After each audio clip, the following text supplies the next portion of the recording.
Hello, and welcome to the Power Tools for Coalitions webinar series.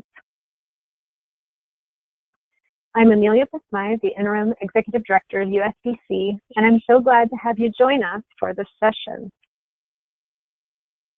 The Power Tools series is organized as part of the USBC's training, technical assistance, and capacity building support for the network of state, territorial, tribal, and community breastfeeding coalitions across the U.S. Access is free and open to all interested coalition leaders, members, breastfeeding advocates, and to anyone involved in forming or leading nonprofit organizations in the breastfeeding field. Webinar announcement emails are sent through USBC's Coalitions Announcement List. This series occurs on the third Wednesdays of odd number months from 2 to 3:30 p.m. Eastern. To streamline access, these webinars have been set up as a series so that once you're registered, you will receive announcements of each Power Tools session with the topic and speaker details. We understand that it may not be possible to attend every webinar live, and so all webinars are recorded and archived so that you can watch them at your convenience. For slides and handouts for this session and to access recordings of past sessions, you can go to the Power Tools webpage at www.usbreastfeeding.org/power-tools. I will also show you how to get to the Power Tools page from our home page. Go to usbreastfeeding.org and you'll see tabs across the top. When you click on the last one, which is Coalitions, the drop-down menu will show you the different webinar series that we host. Clicking on the Power Tools option of the drop-down menu will take you to the page. All participants are in listen-only mode. However, we want the session to be as interactive as possible. So today's presentation will be designed as a conversation. Our presenter, Lynette, will frequently seek your input via polls, and she will take a number of breaks during the session to answer questions. Please send us your questions and comments as they come up for you during the presentation. Here's how you do it. You should see the control panel on the right of your screen. If you don't see it, it may be minimized. Click on the orange tab and it will pop back out. If you scroll down below the audio section, you'll see a tab for questions. When you click on it, it will open up a box for you to type in.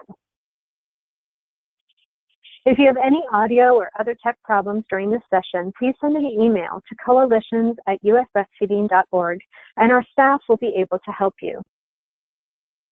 And that brings me to today's topic, the who, what, when, and why of social media. This session will launch a downloadable training program being developed by the USBC to provide capacity building assistance on communications and social media topics you have prioritized. This multi-part program is geared to take your communication and engagement with stakeholders to the next level. Today's piece is the first of the downloadable series. A training workbook designed as part of this program will assist you and your team to explore some of the considerations that drive decision-making in the fast-paced world of social media. For anyone interested in grounding social media practices and thoughtful foundational principles, this interactive session will provide a forum for your questions. Following the webinar, individuals and groups will be invited to schedule times for customized technical assistance sessions. And so today I'm excited to introduce Lynette Anigbo, our Development and Evaluation Coordinator. Before moving into this position in 2017, Lynette served as USBC's PR and Communications Coordinator. As Development and Evaluation Coordinator, Lynette transforms raw data into tools to support organizational decision-making. She has also continued to manage USBC's social media presence while streamlining and enhancing her support of capacity building around communication more broadly. So with that, I'm going to turn our presentation over to Lynette.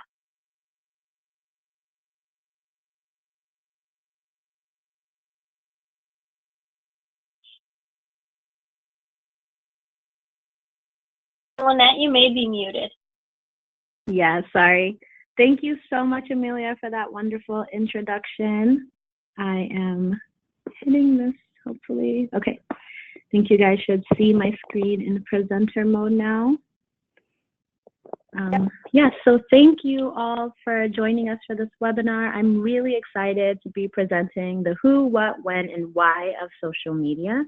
Last month, we let you guys know that this downloadable would be forthcoming, and so I'm really excited to not only have that available for you all, but also be able to present on some of the topics in the downloadable.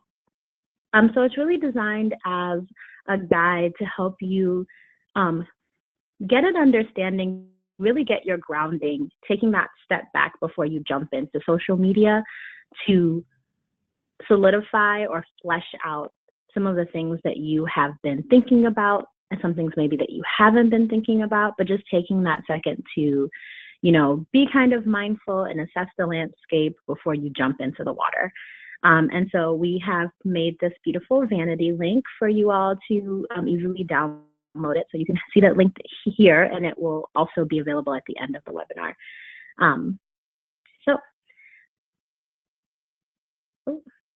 Actually, I forgot to say. So one thing is that this webinar is not meant to be a substitute for actually downloading the downloadable. So I've actually made sure to design it so that it complements the downloadable rather than replaces it. Because I think that, while we can have a great conversation, which is also part of this is I will be asking, and there will be opportunities for people to speak or type into the chat box so that it can be interactive in that way. I would love to hear your voice and your thoughts, but there is something about sitting down with your thoughts, and you can really flesh out and really say, what you want to say. And I think that's really important. So the downloadable is designed with questions and spaces for you to write that down. And then you can go to your team and you guys can have a conversation about some of the things that came up as you were working through this. So I hope that you find the downloadable useful. My information will be at the end for any feedback or questions. But I'm really excited to present this topic to you today. So we always want to start with the why. Because the why provides the rooting that helps you maintain your commitment to social media management. So if any of you are doing it currently, you know that it can get frustrating because while campaigns may begin and end, there isn't, the goals of social media are always ongoing and they're always changing. And I don't know that you can ever say that you're done. You really have to keep in mind your milestone goals and really stay mindful about what's important, or it's easy to just sort of like get lost in the water and not really feel like you're going anywhere. And so your why really provides that rooting. And so it also provides your grounding and a decision-making model in the fast-paced environment of social media. So as you're scrolling through, part of managing your social media platforms is really being a gateway for a lot of content. And it's easy to just sort of get completely bowled over by you're just constantly taking in things. And you have to really be clear about how you're filtering information and be able to return to that why and stay rooted in that why when you're filtering information. Social media is designed for you to get lost in it, right? And you have to remember that these are companies that their business model relies on you clicking ads, staying on the platform, because the more attention you give the platform, the more popular that platform becomes, right? And then everybody makes the move towards that sort of, they want to be popular. They need you to stay on here and sort of get lost in the internet, And so staying rooted or grounded in your why helps you not get swept away from the content, but actually helps you sort of be like a content ninja at the gateway of your organization's public face. So start with the why. As you're thinking about your why, it's important to also have realistic expectations of what social media is capable of accomplishing. Now, that's not to say that you shouldn't dream big. That's not to say that you shouldn't want to achieve a point where a like or a tweet may have 1,000 likes. That's not an unrealistic expectation in general of social media. It's more about the time and the effort and the level of commitment that you've put into social media before you get to that point. When you're thinking about organizations or content that goes viral, part of the facade of this is feeling like this is the 7th thing that they ever put online and it went viral. And that's not the case. That's not how these things work. Actually, most of the algorithms on social media are prioritized content that's already popular. So if you already have a following, your things are going to come up more easily, right? Which puts people who are just beginning at a disadvantage. And one way people get around that is to attach themselves to more popular content. That's why sometimes when there's a really popular hashtag, you see a lot of tweets that actually don't have anything to do with that hashtag, because they're really just trying to ride that wave and get their content in front of more eyes.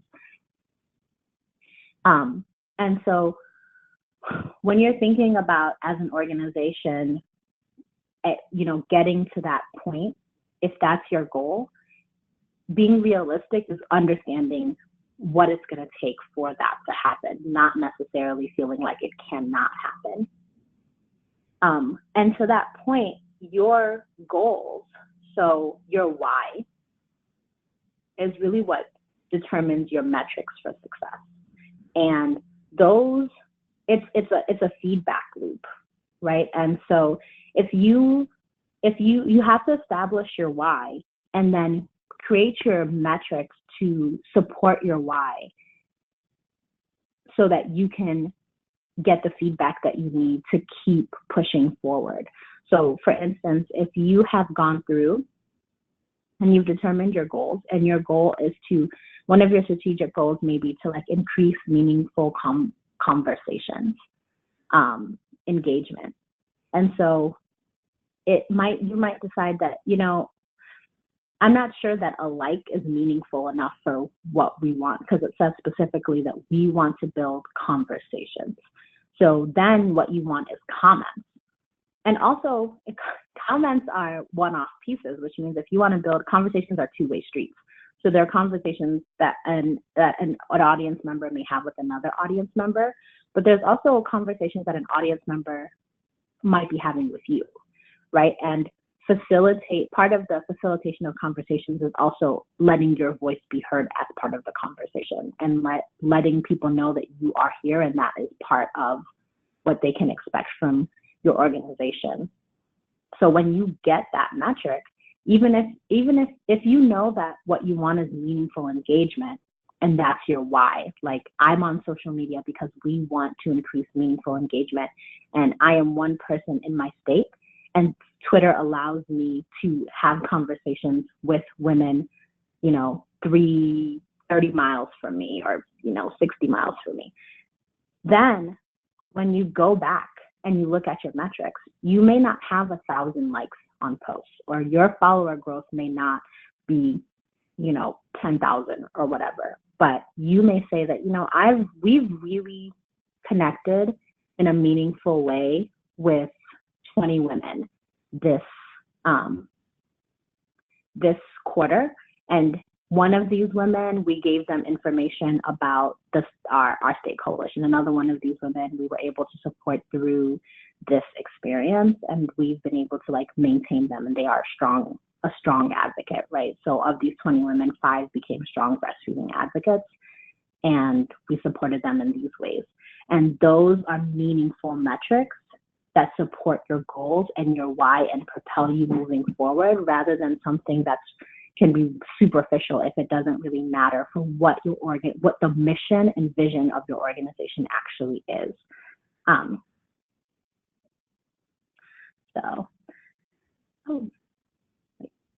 Make sure I didn't forget anything. So I think that's actually where I want to stop for now, and I want to jump into the first phase of opening up a conversation or dialogue. Now, you can chat in the chat box, and we'll have that, or you can raise your hand and be unmuted. But I thought I'd pose a question to help facilitate some conversation. And the question is, what does your organization expect to accomplish by having a social media presence? Or also, if you have questions about the why of social media, so why, why might an organization want one social media platform against the other? If you're grappling with that question, it's a good time to ask that, or anything else that comes to your mind. If I don't know, I will just say that I don't know, and we can, I can get that back to you or think about it more. But I'm really hoping to hear your voices. So I will, Danae, I think we can do that.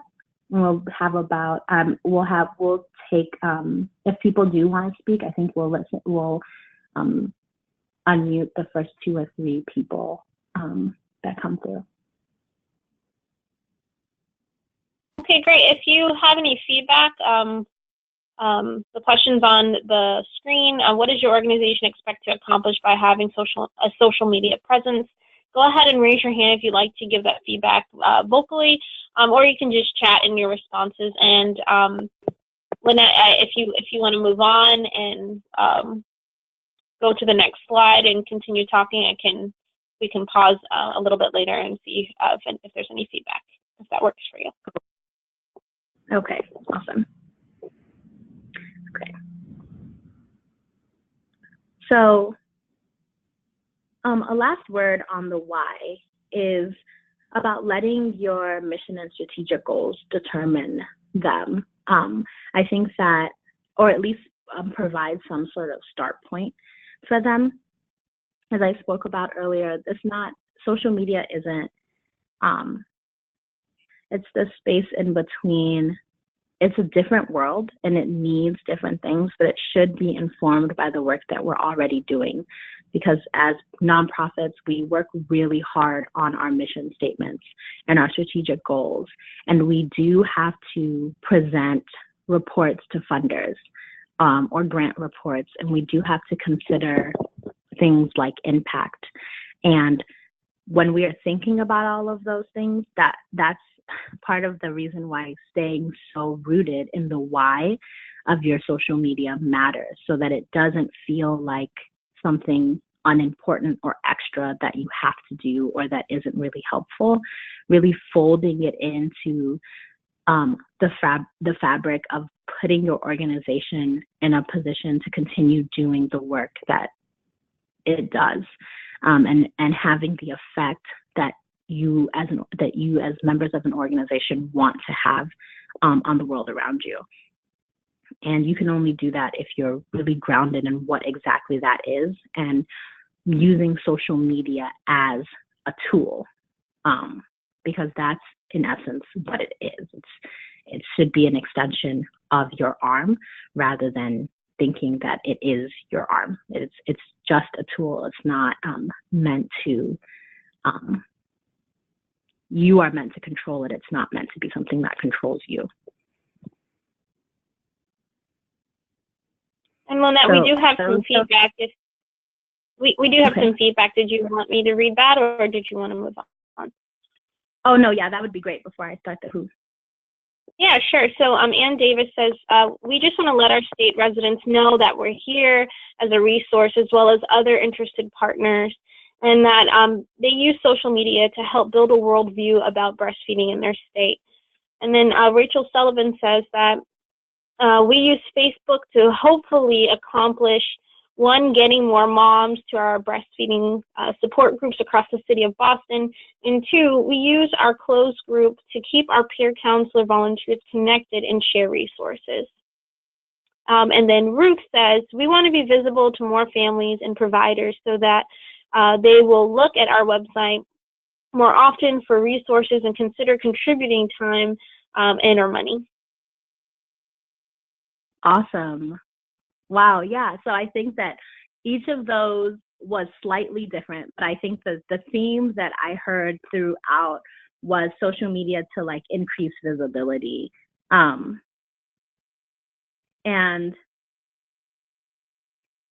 So I think that, yes, that is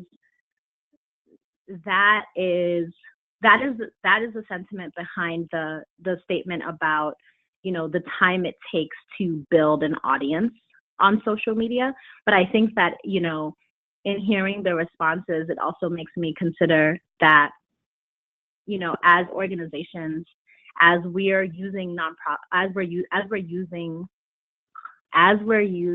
use social media to increase our visibility, thinking about the different ways that organizations, I heard a closed Facebook page for a specific reason, for a specific segmentation, right? And I hear, okay, part of the why, even including goals, like we need increased actual like boots on the ground engagement, which right there, when you say something like that, when you say it out loud, then okay, well, likes may not be the most helpful thing, right? Because anyone can like something and not necessarily come and like do something, right? We need to find those higher metrics of engagement. So I don't drive myself crazy trying to figure out why things aren't going viral, because that's not really what I need. And so that's really exciting. And I really appreciate the feedback of that. And it also helps me understand where organizations are coming from so I can create content and provide context that's more usable and matters. So with that being said, we're going to talk about the who. I actually think that, the first two parts of this presentation are really like, they're really the foundation. The why and the who really determines, the stability of this house. And so the who is split up into two parts where we want to talk about the audience, but we also want to talk about the manager and the team. Because I think I probably have said this on every single webinar, but when you're thinking about social media, self-care is incredibly important for social media. It is actually a very strenuous, I don't know if any of you follow anyone that's really popular on social media, and if people make their livelihood being people on social media, but they need breaks, right? Like you have to have a break from this, because even if your entire life isn't on there, it's meant to suck you in, and I don't know if any of you have ever, gotten on something and just dove in, and ended up 7 pages deeper than you expected. This happens on Facebook all the time because they're designed to do this. But when you come out, you really do feel like you're coming out of something. Your eyes might hurt, it sucks some sort of energy from you. And that I love social media. I'm not saying that we shouldn't do it, but you have to really understand yourself when you're doing it as a job. You really have to take a step back to understand how can you build this system so that it does not drain your life source, because your organization needs you to do so much more, right? They need you as an individual, and your individual temperament and that of your team and your organization matters. And so we're going to talk about that and flesh that out some too. So beginning with the audience, the people outside, I want to start by saying everyone is not helpful audience segmentation. I think as nonprofits, we are, we're like nice kids, we want to make sure everyone's included, everyone's playing fair on the playground, we all get a turn, no one feels left out. And the idea of segmentation sounds terrible. I started off as a business major in college, and let me tell you, yes, they drill down and they're you need to pick the people that can actually afford your product. And sometimes that means creating something that's expensive just because it's expensive, right? And as a nonprofit, for those of us that do this kind of work, that's a horrifying thought, right? That we would potentially do something to be exclusive. We, especially as an organization, as a field, are working so hard on making sure that we are really thinking about equity, coming up with talking about audience segmentation might seem counterintuitive, but having target audiences, like really having target audiences, doesn't mean necessarily just one type of person or one specific profile, but really understanding who you're trying to target isn't necessarily discriminatory or inappropriate. It can actually help you reach a goal, right? Help you get a message across, because then that message is tailored for the person hearing it. And you can really, and not in the PR-y sort of sense of like, let's manipulate words so that this person, you know, they're hearing something that isn't really what we're saying, you know? And I think that we're all sort of designed, we are so adverse to these types of things, right? That's why we work in nonprofits. Like, we are like, no, like, we need to be open and transparent, and we need to do all of those things, and that like help us build this different vision of the world that we want. But audience segmentation is not necessarily counter to that part, and I think we should all know that it can and should be done at the organizational and campaign level, and that we are already doing that. So USBC is a national organization, which at first doesn't seem like a segmentation, but we are not an international organization. There is a scope, right? And when you are clear about your boundaries, it's much easier to build a house, right? And to like build it tall. Because if you don't know where the boundary ends, then you're just kind of, you know, surveying the land rather than really understanding, okay, here's where we stop and we end. And you know, this organization is building this house that's pretty close to what we are doing. Let's build a bridge here, right? Let's build our house and let's build a bridge. But if you think all the land is yours, then it creates problems, right? And so we do that. We do it on the state level. So that is a segmentation in itself. And then we do it cultural organizations. So it's something that we are accustomed to doing, but we don't build profiles the way that for-profit organizations and real honestly large nonprofits do as well. You know, I think as an organization, as USBC, our campaign team has come together, especially, you know, last year, really came together and said, you know, we don't know our donor base as well as we thought we did, you know, or we don't know our audience on social media specifically as well as we thought we did, you know, and that was a really humbling experience to say, okay, there are very drastically different people that support breastfeeding from all sorts of different reasons. We may all be at the same place, but we are not coming here by the same route. And part of audience segmentation is understanding when someone's arriving by boat versus by land, when someone's arriving by foot or by Mercedes-Benz, right? And understanding that experience and being able to meet that person where they are without making too many assumptions. And so that leads me into a discussion about segments that might matter. And I think it's important to just run through some of these so we can get an idea of how our segments matter.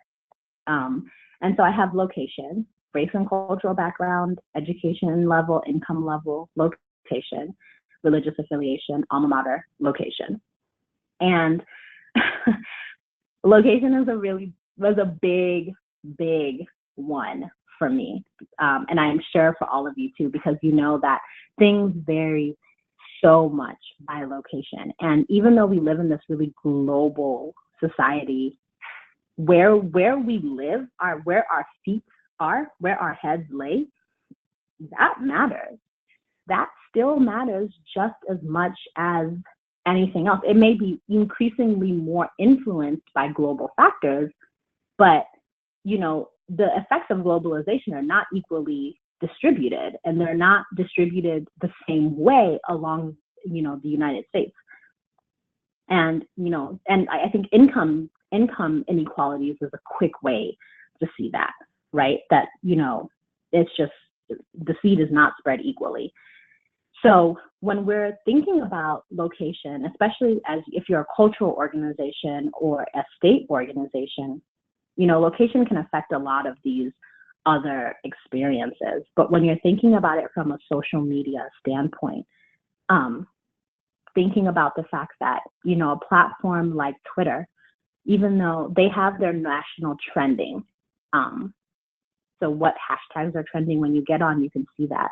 But you can actually also change it so that you can see what hashtags are trending in your state, right? And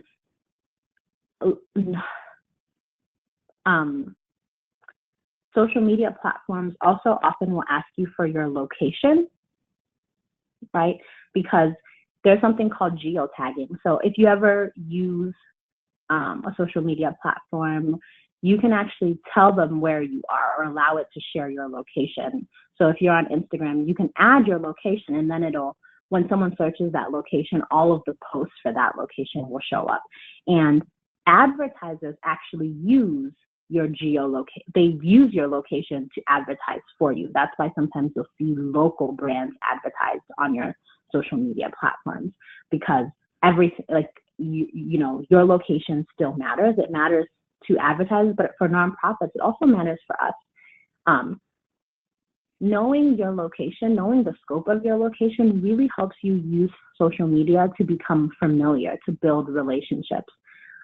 Because there is an ability on social media platforms to build actual relationships, to bring people in closer, to increase your visibility.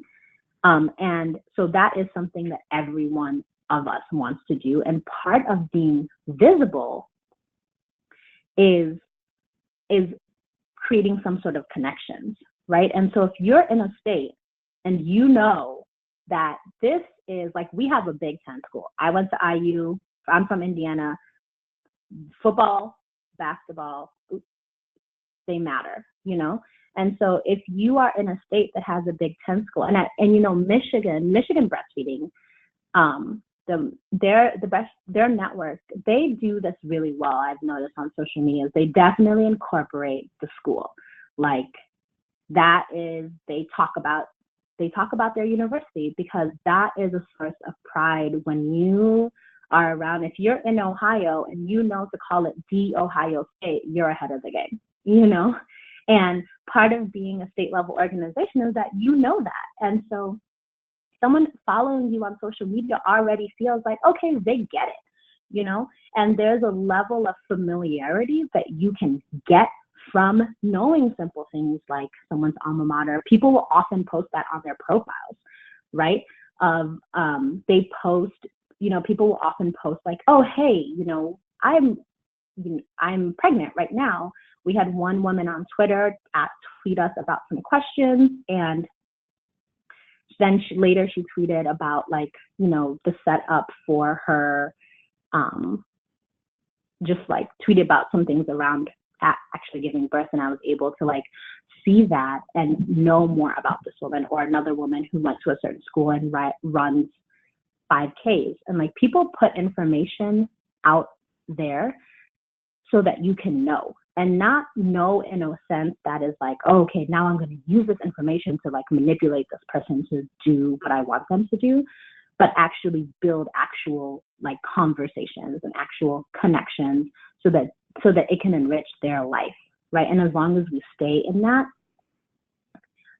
audience segmentation really helps us understand, what are the things, what are the ways in which we can be more human? What are the ways that we can ground ourselves in the realities of the people that we want to engage with?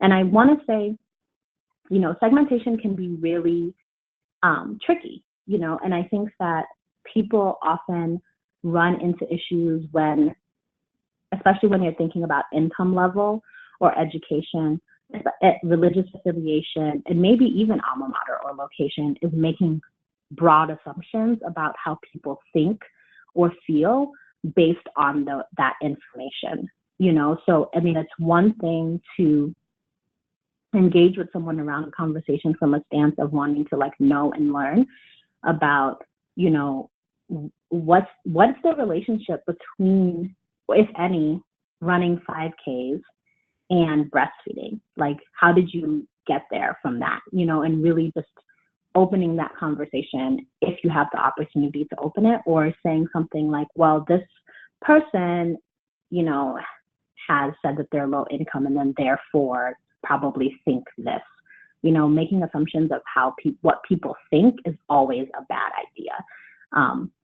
Audience segmentation is really about getting profiles of the people that you're encountering and understanding, based on the profile of this person, how can I put myself in a position to learn more about them, right? And how can I understand what their lived experience might be based on the fact that we are sharing some of these similar things, whether it's the same state or the same racial, cultural background, and I think that we already do a lot of that as organizations. It's just taking it a step further and being really strategic and intentional. I think strategic has a bad word, but being intentional about really stepping into the feet of the lived experience of a low-income woman who lives in your state specifically, and then saying, how would that differ if she went to an AME church? How would that differ if she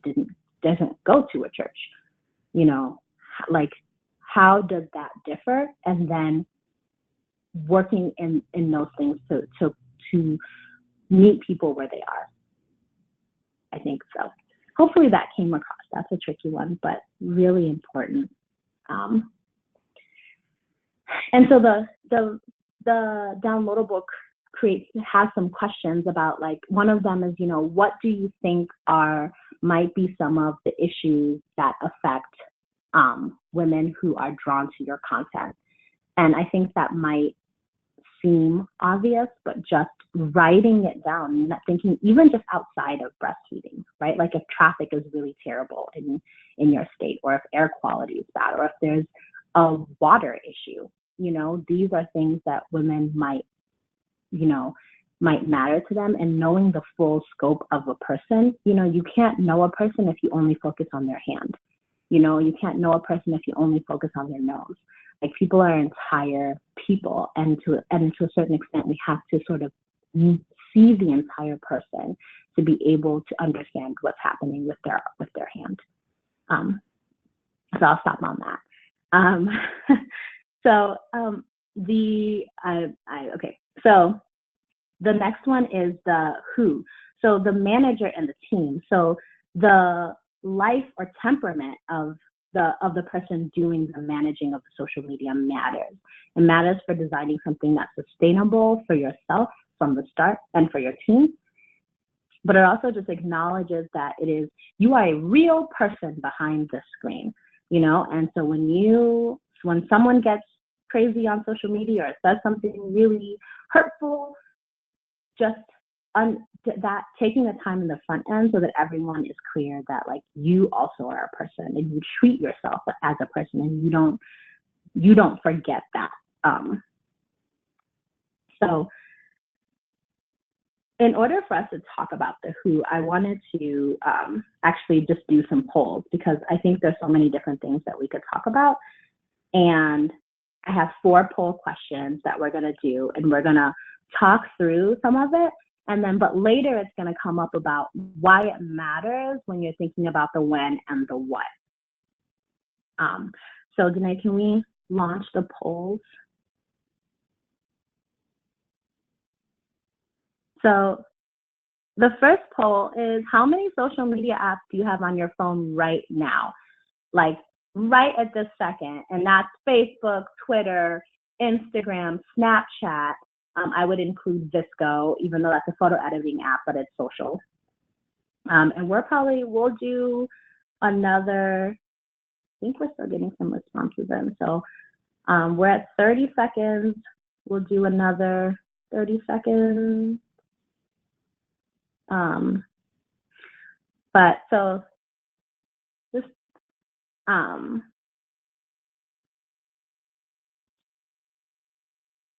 none. So I almost wish I would have asked which ones, but that's hard to do in a multiple choice question. There's so many different computations of social media platforms. But okay, so we're at 1 minute, and it says, all right, so we have 9% with none. The greatest is 33% with 2. Oh, and then we have 21% who have 4 social media apps on their phone right now. That is really impressive. 4 actually has me beat out, partially because my iPhone's always out of space. But, when you're thinking about, okay, I'm going to start managing social media platforms, if you right now have none, right, okay, this is not, I need to figure out why don't I have any? Is it that I don't want to use my phone in this way, or I just haven't ever really thought about it, or I'm new to this, versus someone who has 4, like, okay, I think that, you can craft a plan that possibly includes more of you doing things on your phone and on the go, right? And knowing that up front makes a big difference. So if you have 1 or 2, especially if you only have 1, definitely note what is that one app, because that's the app that you like the best. So what is your one app? And then you can say, okay, I have Twitter on my phone, and Twitter allows you, all of the apps allow you to log into different profiles. So you know that you can probably do more Twitter on your phone and on the go. And that's not necessarily meaning that you're actually tweeting all the time. You still want to schedule it, but just that, in terms of building in the watching of Twitter, because you have to watch your social media platforms too, which is the other thing. Someone can, a whole conversation can get started and you're just trying to cook dinner for your family. And you have to, build in, how do I watch these things? Because the one thing about social media is that people fully expect you to be there right then and there. Like, if it takes you too long to respond, people get upset. Whether that's because you're trying to think about a well thought out response, or you had to pick your child up, or you just needed some self-care time, whatever. No one is gonna really stop and consider the humanity of the person behind it. And so building in, how can I make it easier for me to watch the profiles is a big deal. And part of that is apps. But you also, if you know you're not a 4 person, don't try to become a 4 person, just create a plan that takes that into account. Okay, so, and then we have 3 more questions.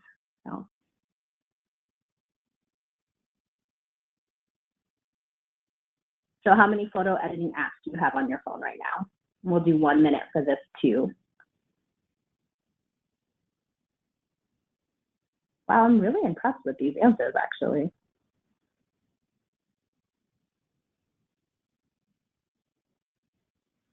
Really,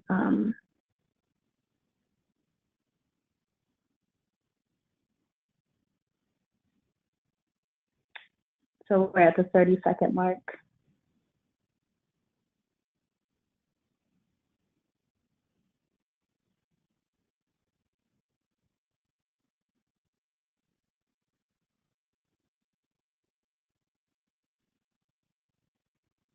Also, thank you all for participating in these polls. We're having a great percentage of participation, so that always helps.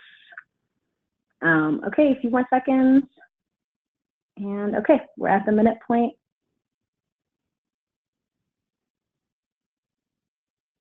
All right, so majority of people have no photo editing apps. Then we have 3% with 4, which is amazing, and then 1.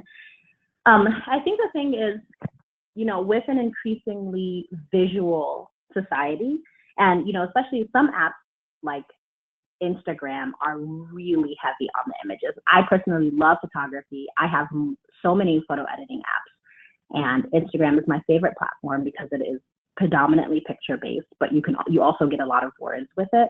It's just good to know, what is your interest level in even photography right off bat, right? And photo editing apps also allow you to lay words on blank text. also. So you can pick a color background and just lay words, kind of like that new thing that Facebook does, where you can just write a status, but it's kind of just white words on a background. And that's important to know when you're thinking about, especially if your organization is thinking about managing an Instagram page. And sort of like visual continuity is really, really important for building an Instagram brand, if that's the way that you want to go. That is, people have a strong bias to visually congruent pages on Instagram. So that is definitely the way to go, but it's not easy, especially if you don't even have a photo editing app. But I just wanted to see about, where we are on that. And that actually looks really good. So we're going to ask the next question. And Lynette, there was actually a very interesting comment made by Doreen, and I hope I'm saying your name correctly, but she said, FYI, I probably have a photo editor on my device in the regularly installed apps, but I never use it. So that's a great point of having the app and how often you're using it. Oh, yeah, absolutely. And photo editing is so important that the social media platforms that you have built-in photo editing, right? So you can edit a photo in Instagram or Twitter. Some of you may have counted it because you knew that, and others of you maybe didn't, and that's actually fine. And it's also important to just note that, right? Are you the type of person that's like, no, I need VSCO, I need all this other stuff because I just want to edit to the gods.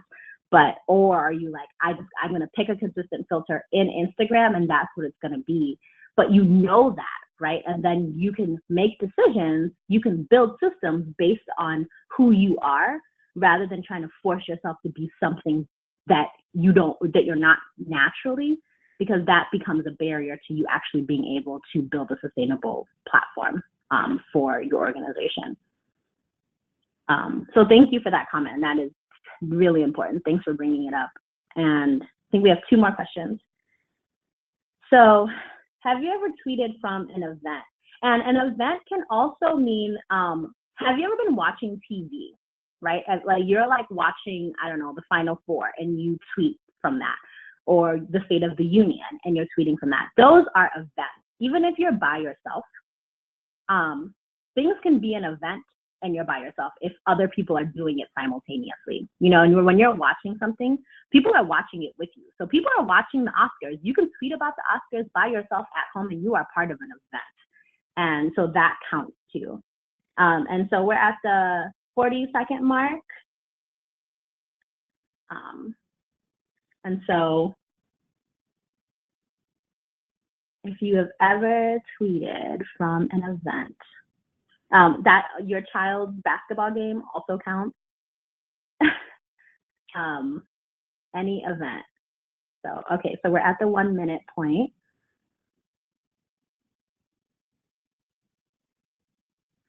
So still a strong no. So most people are yes, but no for most people. And, I think this is part of what the downloadable would want you to do is interrogate, yes, and like this question tells us something, but there's so much more that we could know, right? And is that because when you're at an event, you just you don't like to tweet during events? Or is it that I'm not tweeting, I'm live on Instagram, or I'm making Instagram stories, I'm taking a lot of pictures, and so I don't necessarily have time to tweet, or I need my thoughts to like marinate before I can just start tweeting things out, that's me. That's actually just me telling you how I feel.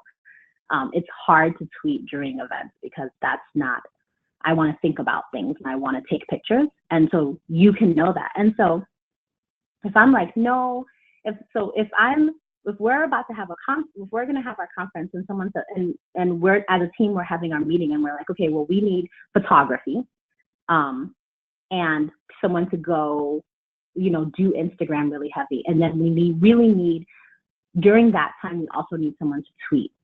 I can say, okay, let me tap Cheryl because I know Cheryl can do social media. Let me ask Cheryl if she can handle tweeting because I love taking pictures and I love being on Instagram, and the whole platform is going to shine better because I love it, right?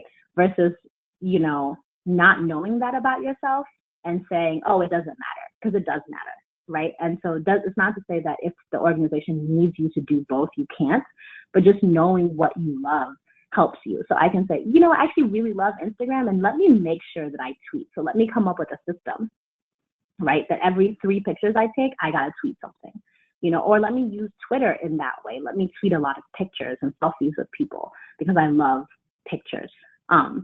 So confronting that, knowing that really helps you be more effective.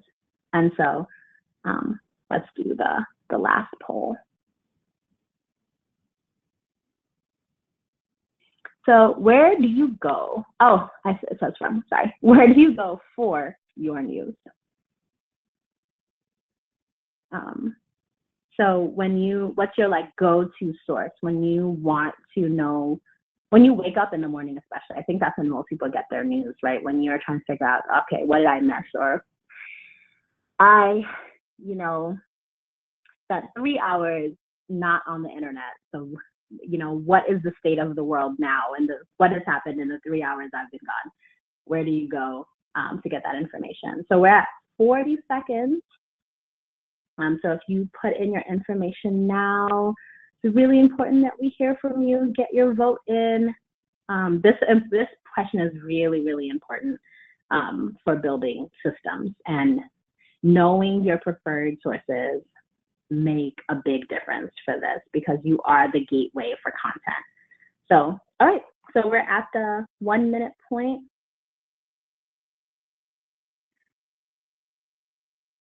Oh my goodness, all the Russian bots are going to be so happy to see that so many people want to get their information from Facebook.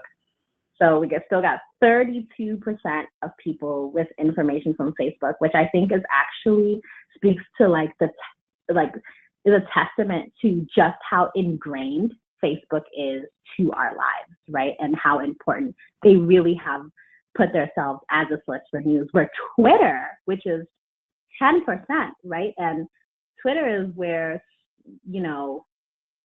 that's the move that a lot of people would want people to make, is Twitter, even though that's not, Russian bot proof either. But I think that, it's just interesting to see the ways in which we are not stuck in our ways, but what you do naturally is really hard to change. Once something becomes a natural part of your day, or how you do something, it's really, really difficult to change that, right? So when you're building a system, you should not try to change. You have to work with what you are looking at, and think about, okay, given this information, how do I build a system that works? Not, well, I read an article that says that I should do it, like I should get my news from Twitter.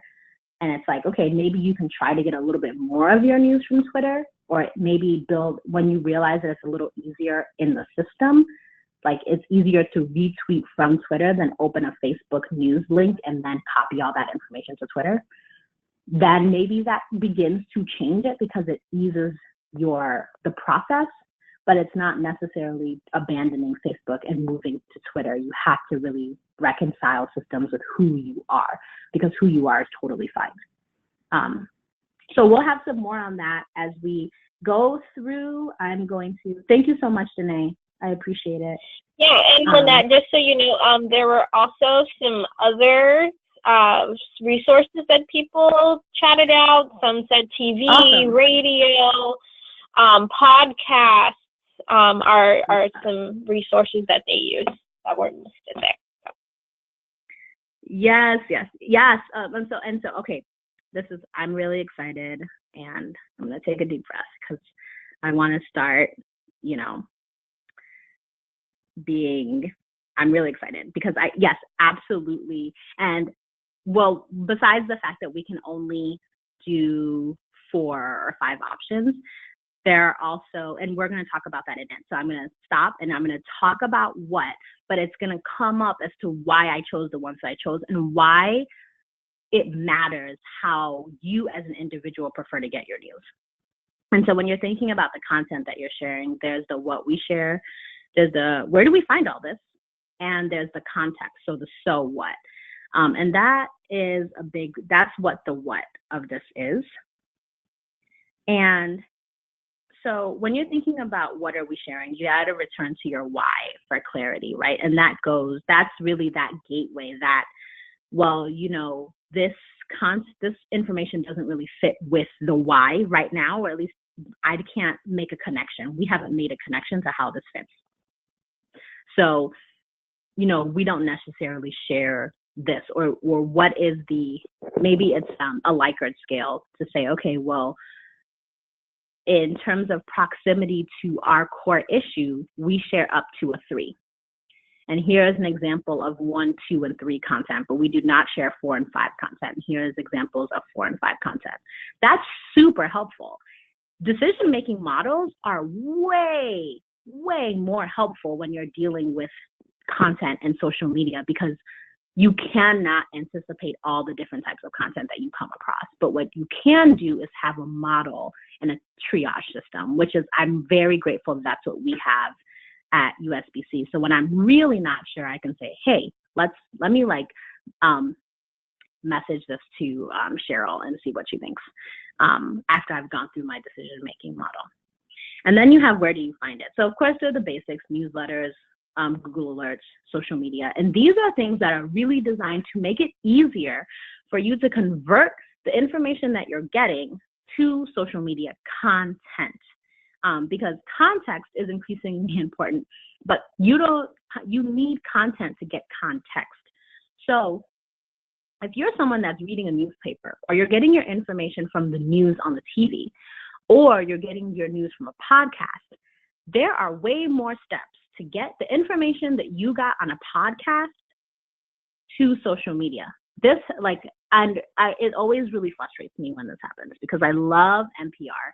And so you're listening to something on NPR, you never know what you're going to get. And of course, sometimes it's like, oh, this is a story on breastfeeding. But then you have to figure out, what's the name of this story? What exactly am I going to Google so that I can get this NPR story? And I used to use the app and I don't use it anymore, but when you're on the website, it doesn't, on the page, and you're streaming the audio from the radio, it doesn't tell you, when you click there, it doesn't tell you, hey, you're listening to,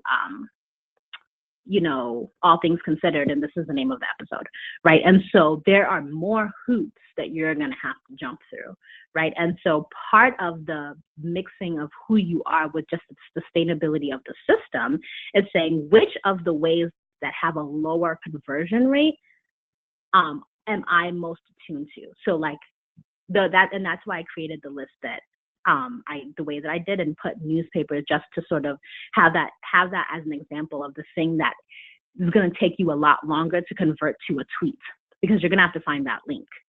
But that's not to say that you shouldn't read newspapers, because that helps you provide context, right? Everything that you experience or read as you go about your day or your life, or just being an individual person, a whole human being, your synapses are firing, and you are creating those connections that help you do the so what. But for system's sake, you really got to understand how the way that you get news can make the process a little more tedious. And so making sure that you have a healthy balance of, newsletters, Google Alerts, just straight up social media. I just search breastfeeding and copy and paste some of those into my schedule so that I have that. So that, because you do need content needs to be constant on social media, constant and consistent. And by constant, I don't mean like every single second, but just like daily at least, and you have to understand that so that you can build a system that works for you as an individual. And so I also want to say, ready-made content is gigantic.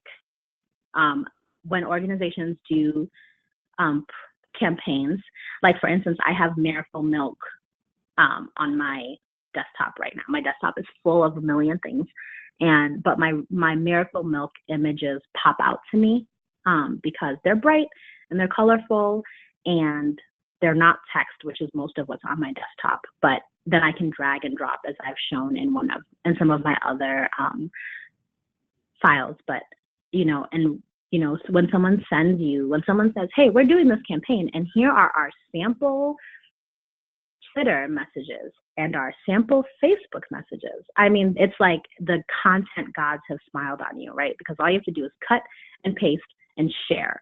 And someone has done that. And then you can also, okay, like now I can focus on our social media packet for our campaign that we have coming up, or focus on some of these engagement things, responding to people's comments or liking pictures on their feed, and trying to let them know that, hey, part of being seen is actually being there, right? You can't be like, I want to be seen, but you're not there.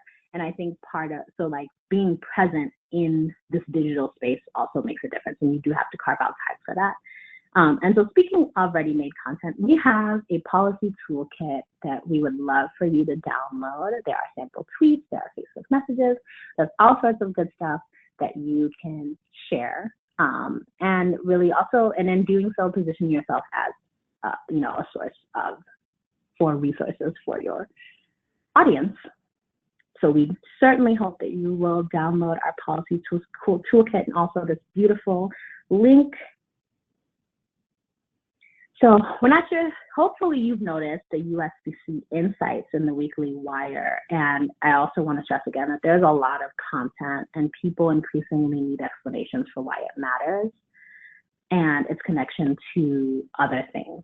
And so that goes back to really becoming a cultural change for not just saying we all arrived at this point, but understanding that we all got here way different ways at different times, and we're bringing all sorts of different luggage with us. And I think that part of providing insights is helping people.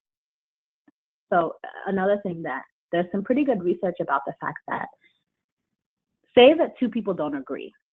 If you can help each person understand how the other person got to the point that they're at, if you could humanize that journey to that end point, then that's going to go a long way in building a bridge between those two people. And that is part of the context. And so I did a little more on context, which I looked it up and wrote the definition here. And, context is really about the connection. And so here's another point where you want to really think back on the who as the individual and the who as an organization, of thinking, how laser focused are you on breastfeeding specifically? And this is something that I constantly, part of what I've loved so much about being part of the USBC, and I hope that I'm sure others can say the same, is that just as a team, our ability to really say, okay, here are the things that like I really enjoy, right? So here are my dispositions. And I'm always very clear that I am the type of person that I want to see the entire thing. I want to me, breastfeeding is so much a part of just like a healthy body. It's like the body can't be sick and the hand is okay, and vice versa. And I also think that, part of that is just like my cultural background. I'm Nigerian, and that's just, we all perish or survive together, and like there's nothing that's not connected. And I think that increasingly within this globalized society, I heard someone say that it's less than 6 degrees of separation between you and Kevin Bacon. It's like 2 and a tweet, right? Like you could tweet Kevin Bacon right now and he could like it, or like you could have a conversation with just about anyone. The world is really collapsed in these really interesting ways. And, breastfeeding rates in Michigan might have something to do with the price of tea in China, right? Because like things are increasingly interconnected. If you talk to an economist, they might be able to tell you that like, oh, well, yes. And then, people are not getting paid as much because things have been overshipped. And, it's just beautiful and amazing the ways in which things that seem completely unconnected can be connected, but you have to know, like where are you on that spectrum of even being interested in those connections, so that as you're going through the content, you can say, like I have to say, all right, I have to dedicate a specific amount of time every morning before I schedule, if it's a scheduling day, I read about content that is specific to, ways that the world is changing. So really just thought around, actually listened to an amazing talk by the founder of Fast Company about the importance of context and not just content. And really helped me understand some of what, as an organization, we have been doing and some of what I thought. But, if other people help you articulate things, they help you think through things. You can be in dialogue and conversation with people that you have never even met. And that's what the internet helps you do. And so knowing that helps you be clear about what strengths you're bringing to the table and where you need to be cognizant and say, okay, but I need to make sure that I look mainly at breastfeeding specific information. So let me create little boxes for those things that are not that. Okay. And so I wanted to have a little just talking about what kind of content do you post the most and why. And what I was thinking when I posted this question was, there's a lot of different types of content. You can provide a lot of resources from maybe like national organizations. Like we provide a lot from like CDC or other state organizations. Or you can say, you know what, we actually do a lot of like celebrity breastfeeding news and why. Or we do a healthy mix of these three, but we don't really do anything about anything that's not directly related or that doesn't actually mention breastfeeding. We don't even do any of that. And so I think we can do what we did last time, which is have it so that people can, I'll go on. And Janae, do you want to tell me if someone raises their hand or chats something in the box? Sure. Okay, so this is the last section, and this is the when. So the when really goes over when you should post on each social media platform. So when am I posting on Instagram versus Twitter? And so whenever you get content, you do have to kind of think, okay, like where's the best place to post this? And we're not even talking about time, just like where, when should I post it in each thing. And so one thing to note is that you shouldn't necessarily be posting the exact same content on every single platform at the same time, because then people don't need to follow you on each one. So each platform is designed to highlight a different aspect of just your personality, creativity, or aspect of the story. And so you can consider all of those things when you're making your decisions about when to post on each platform. So in the downloadable, there's a really handy breakdown of like, what are the character limits of each of these things? What are the ideal sweet spots? And it just kind of is like a cheat sheet on how it treats links and just different aspects of each of these platforms. I wanted to do a quick rundown, which is, so if you have long paragraphs, definitely Instagram or Facebook. Twitter increased the character count to 280, but that's still not a whole ton if you really have something to say. So when you have great images and videos, really that's everywhere. But Instagram works really well for that because visual content, like that, visuals are what you can see first. You can't see text without visuals unless the text is designed like a visual. And of course, Pinterest, which I rarely talk about as a social media platform, but that also works really well for images. And I can talk to anyone who's interested in understanding how they can use Pinterest. We can talk about that, and that has a very specific use and audience. So thoughts and strong statements. I went with Twitter first and foremost, and then Instagram. And I avoided putting Facebook on there, not because you can't put it on there, but I think we've all sort of seen Facebook comment sections go awry.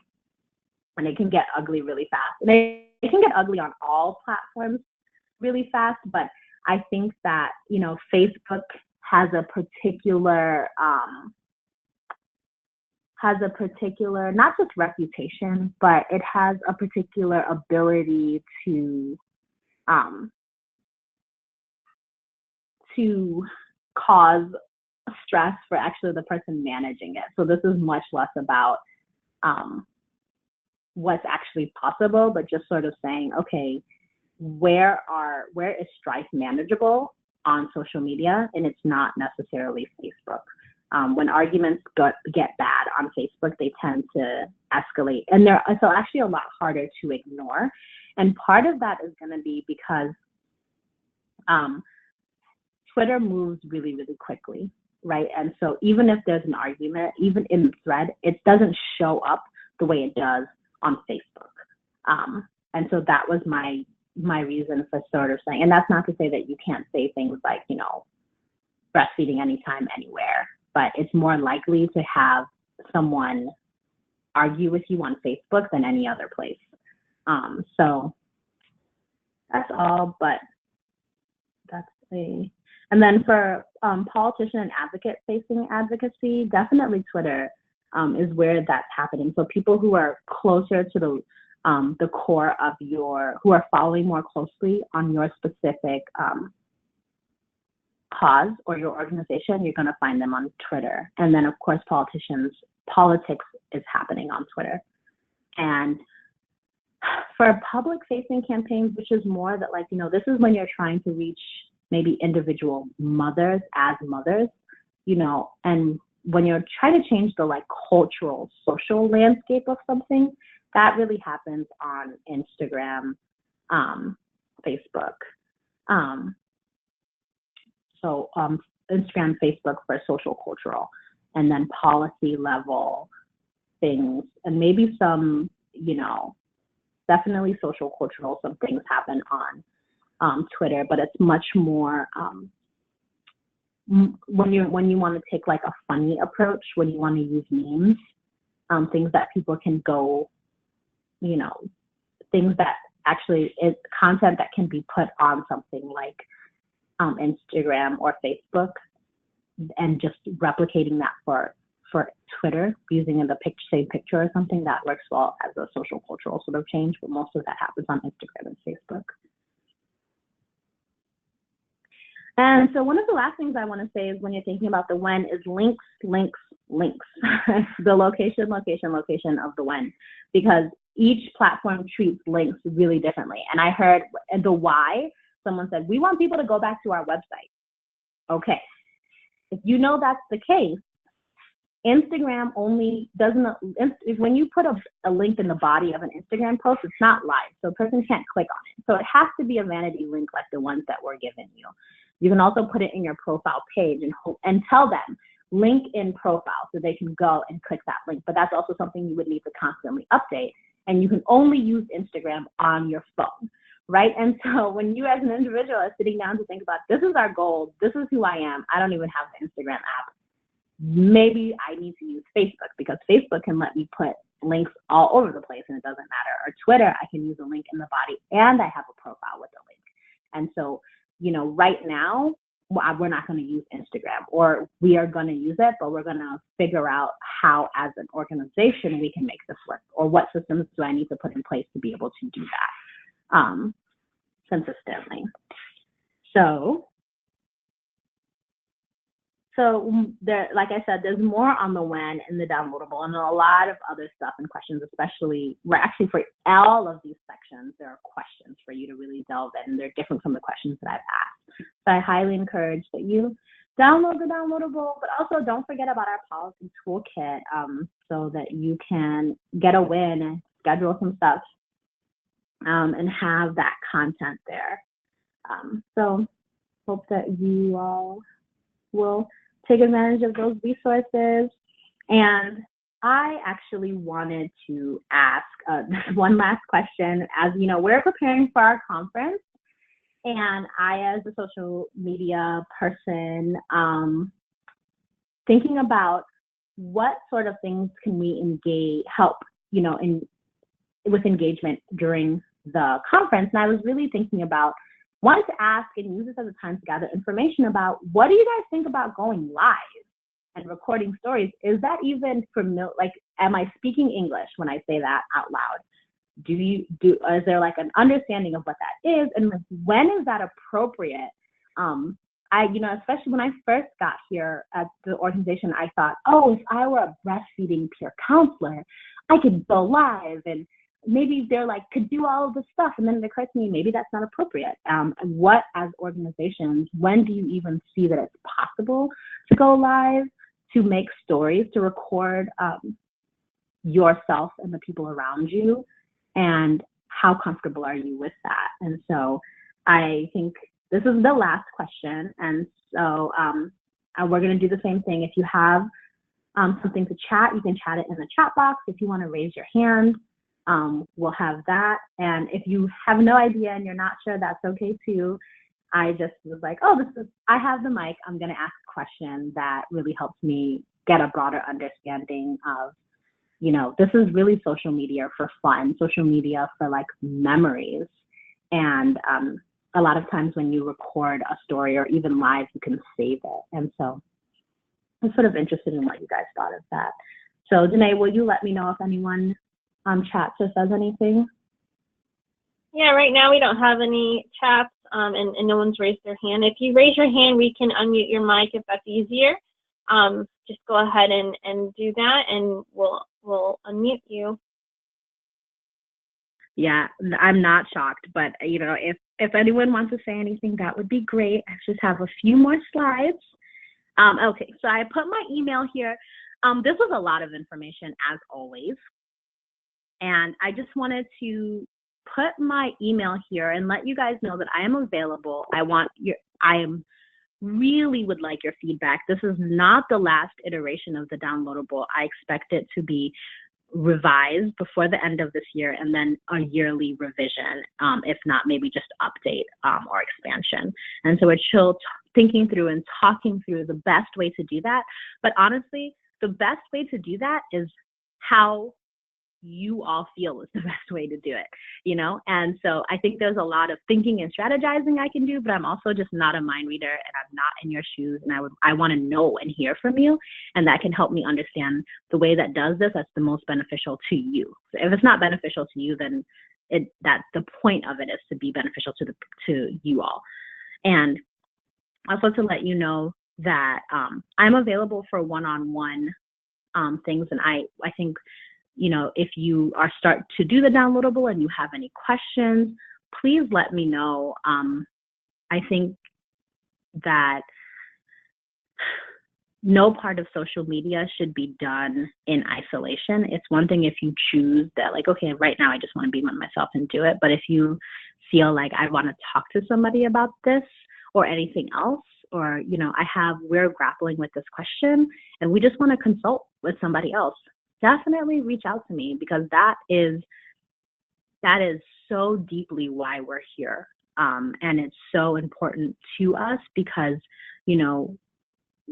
we are deeply invested in this being a sustainable, effective platform for all of you, because, every state coalition, every cultural coalition is vital to national health. Right. And so if the things that we can do to support all of your growth is that is the point of why we're here. And so I feel very confident that, that I have the full support of the organization to spend time talking to you about your personal feelings about Twitter, because you're the person managing it and it's important. So I did want to say also that we are still working on these 2 4-week programs, and just to remind you what they are and the setup of them, newsletters with MailChimp and managing Twitter with Hootsuite. And so if there's anything that you want to say about that, or feedback or any of that sort of thing, let me know. If you want to just talk through it as you wait for the program, if you have questions about it, I'm available for that too. So that is all that I have.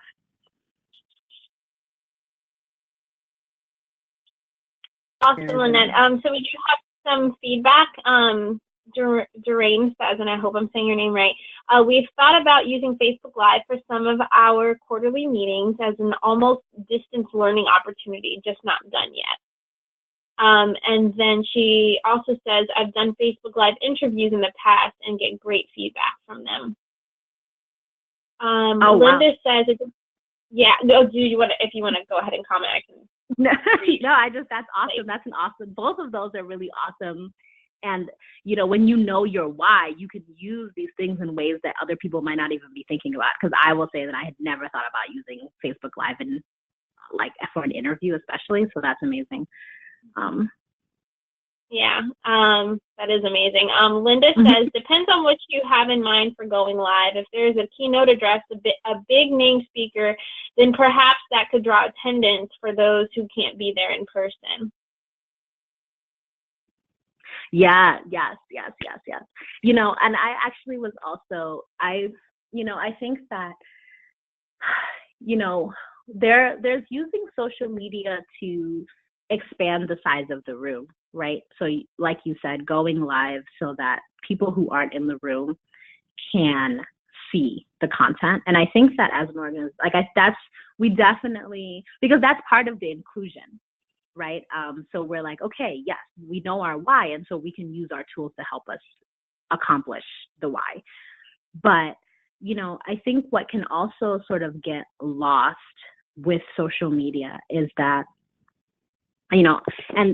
so sometimes people see groups of kids together and they see that all the kids are on their phones and they think these kids are not even interacting with each other. They're interacting with people that aren't even around them, even though they're around their peers, right? And that is a false notion of how young people use social media and how social media is intended to be used.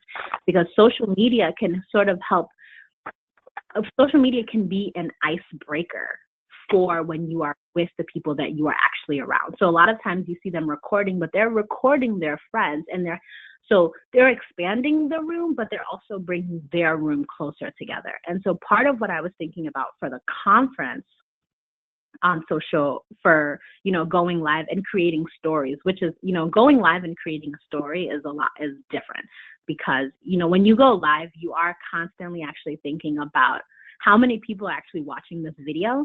And then that becomes a metric for how much this video matters. And I think if we can learn anything from young people, it's that their love of Snapchat, for instance, it doesn't matter how many people you know on Snapchat. Like random people aren't going to follow you on Snapchat. Snapchat is for interacting with your friends, right? And you're not checking how many people watch your video. You're seeing how long can me and my friends snap each other, daily, and how long can we have a streak? How long can we have this connection going? And it's not necessarily about a popularity contest, which I think in terms of quantity all the time, which is not to say that there aren't really serious issues with how social media changes social fabrics for young people, but just that it's not necessarily always what we think it is as people remove from that world looking in. And so I'm really interested in using live, but also stories to help people create, record segments of the memory. Because back to people being entire people, there are voices, right? So you can say, I've taken a picture with Kathy Carruthers for the last 10 years, right? But the second that you take a video, then she's alive in this memory that you take with you, in the memory that you share.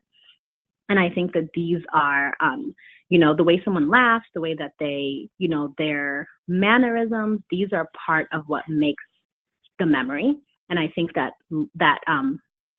stories kind of help you capture the spirit of an event a little bit better than photographs, because you don't actually have to be there, but it's a little bit of something for everyone. Lynette, Lynette, this is Amelia, and just thank you so much for all the ways that you have brought this alive. I heard several things in today's presentation that I hadn't considered before. I hadn't heard from you or heard from any other source before. And there's a comment here from Robbie Gonzalez Dow along the same line. She writes, Lynette, you're great. You always motivate me to be more engaged with social media. I finally downloaded Facebook Manager on my phone last week and Twitter on my phone during this webinar. I'm now considering opening an Instagram account for the coalition because I personally enjoy Instagram. I think that's something you really highlighted for us today is where do you find your joy? And where is it that you're already, the space and the mechanism that you're already occupying, and build the strategy for your organization or for your team off of that. Because I liked what you said about, because then that's the place where you're really going to shine. So with that, there's lots of comments also just thanking you and congratulating you. Ashley Verma asks, is Lynette on LinkedIn? And Doreen Bailey has also provided a link to a live Facebook interview if people want to see an example of that. So in the last couple minutes remaining, I know, so exciting, great feedback.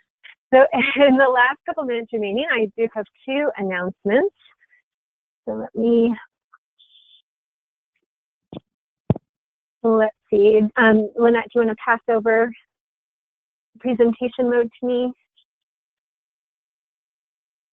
Yes, I do. And I would press. I'll take care of it, Lynette. I've got it. Okay. Okay. And there is just a very brief question, Lynette, and I think it's important. Some folks want to know, when are the programs starting, the social media programs that you just talked about and had up on the screen?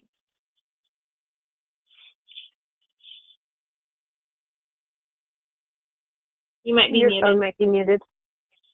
Yeah, just kidding. I'm sorry. I was muted. The programs are going to be pre-recorded with downloadables, and then we'll have like meeting times that you can sign up for so that you can do it at your own time and pace, but then there'll also be one that's like starts and you can do it as a cohort. And so I want to have that launched by the end of June. So that is in about a month. Great. And so, but they won't both. We'll announce that.